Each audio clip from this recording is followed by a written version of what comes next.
Australia's government has committed to starting a space agency, but there are no details about its mission other than a vague commitment to helping industry. The government has already initiated a review of Australia's space industry capability. Acting Minister for Industry, Innovation and Science, Senator Thehan Machalia Cash, today announced that feedback from the extensive consultation process has overwhelmingly shown the need for the establishment of a national space agency. The review was announced in July and formally launched consultation in mid-September, having already staged preliminary chats that reached 400 people. The reference group will now develop a charter for the space agency for inclusion in the wider strategy, the senator announced.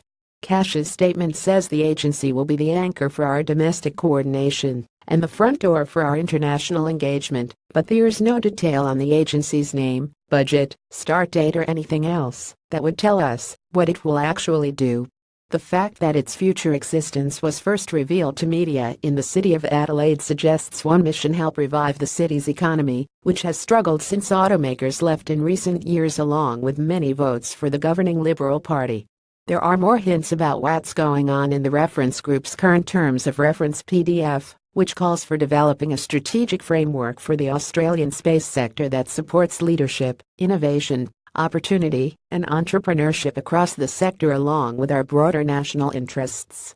The document also pledges to specifically address the following issues: identifying Australia's current industry capability and areas of comparative advantage for Australia to develop, technologies and practices that promote innovation in both the downstream users of space technologies and upstream providers of space technologies, elements of space activities, particularly in areas of niche capability and competitive advantage, Australia's level of regional engagement and international collaboration, including identifying critical future and existing partnerships, identifying capability gaps to support the global competitiveness of Australian firms in the civil space sector, strategies to promote Australian firms engaged in the civil space sector, both domestically and internationally, risks and opportunities, including ongoing access to space data and associated infrastructure essential to our national interests, alignment with other sectors and Australian government priorities, including defence and cybersecurity,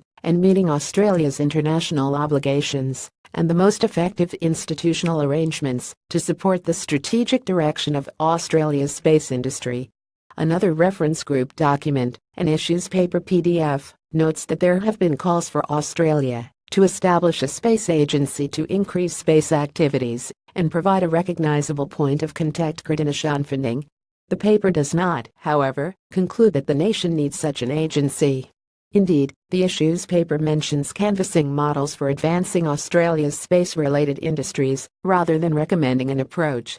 The Register mentions those documents because it appears that either the reference group's consultations to date have so unanimously recommended the creation of a space agency that any other recommendation would be folly, or because the contents of its output have been decided in advance. Whatever the reason for today's announcement, there's zero evidence Australia hopes to build launch capacity or has any missions in mind.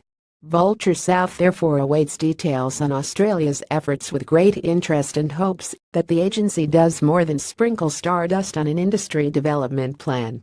Sponsor the joy and pain of buying it. Have your say.